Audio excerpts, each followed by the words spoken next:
Buenos días, espero esté teniendo un feliz sábado. Hoy el capítulo que estudiaremos nos trae una historia triste. Nos dice el libro Profetas y Reyes en la página 209. Mediante las reprensiones más severas, Dios procuró despertar a la nación impenitente y hacerle comprender su inminente peligro de ser destruida por completo.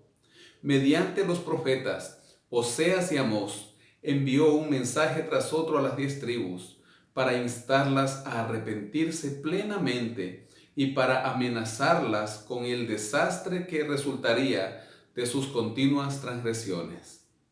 Así hoy el capítulo 17 del libro de Segunda de Reyes nos cuenta que subió al trono Oseas, hijo de Ela.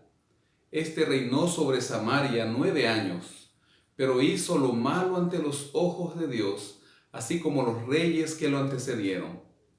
Dice el verso 3 que Salmanasar, rey de los asirios, subió contra Oseas, quien fue hecho su siervo y le pagaba tributo. Pero el rey de Asiria descubrió que Oseas conspiraba, pues había enviado embajadores a So, rey de Egipto, y no pagaba tributo al rey de Asiria. Debido a esto, el rey de Asiria lo detuvo y lo encerró en la casa de la cárcel. Luego el rey de Asiria invadió todo el país y sitió a Samaria, y estuvo sobre ella 3 años. Pero dice el verso 6 que en el año 9 de Oseas, el rey de Asiria tomó Samaria y llevó a Israel cautiva a Asiria. Voy a leer un libro de historia del Antiguo Testamento que es el mundo del Antiguo Testamento. Y este nos dice en la página 147 que el rey Oseas decidió tontamente rebelarse contra el sucesor de Tiglat-Pileser, que era Salmanasar IV. Hizo una alianza con el faraón de Egipto y dejó de pagar tributos a la capital asiria. Salmanasar atacó y capturó a Oseas, y luego puso sitio a la ciudad de Samaria. Salmanasar murió justamente antes de que la ciudad se rindiera en el año 721. Esta fue la última manifestación de vida de Israel. El nuevo rey de Asiria, el sucesor de Salmanasar, Sargón, un rey bastante sanguinario y perverso, deportó al pueblo de Israel hacia el interior del creciente imperio asirio. Así estas tribus jamás volverían a ver la tierra prometida. Por eso desde el versículo 7 nos narra que esto sucedió porque los hijos de Israel pecaron contra el Señor. Y nos sigue narrando en los versículos siguientes.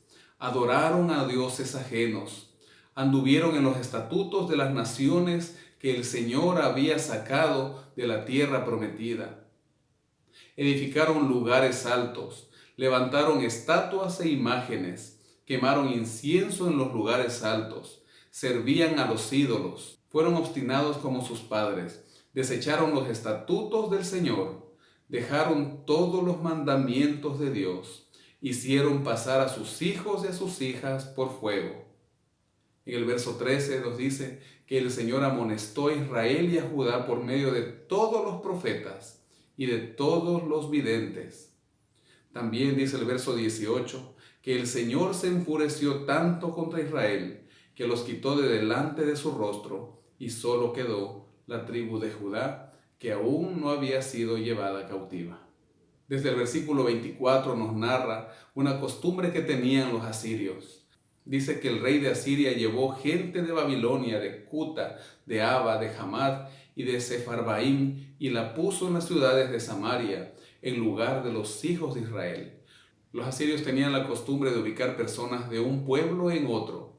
Así de esta manera hacían que estos pierdan su identidad. Estos, cuando comenzaron a habitar Samaria, dice el versículo 25, que el Señor envió contra ellos leones que los mataban.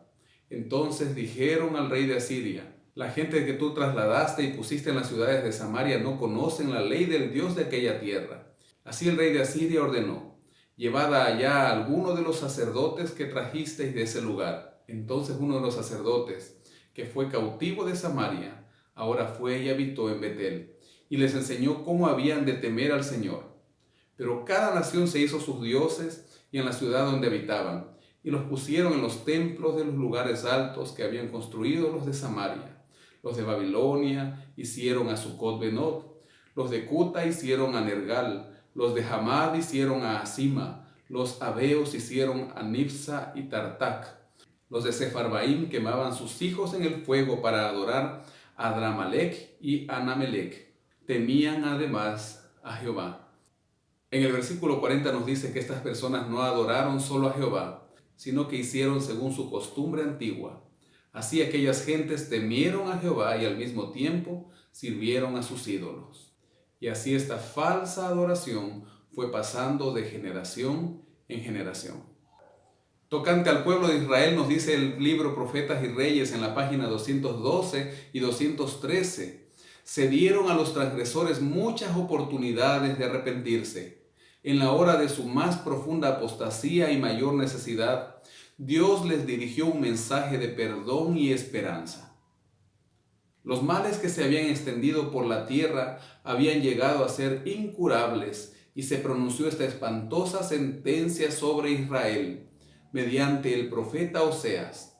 En Oseas 4:17 nos dice: Efraín es dado a ídolos, déjalo. Y en el capítulo 9, versículo 7 se sentencia: vinieron los días del castigo, vinieron los días de la retribución, e Israel lo conocerá. Hoy es sábado, tenemos la oportunidad de caminar con el Señor.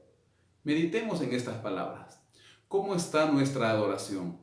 ¿Estamos adorando realmente como Dios lo pide? Es momento de prepararnos para irnos al templo.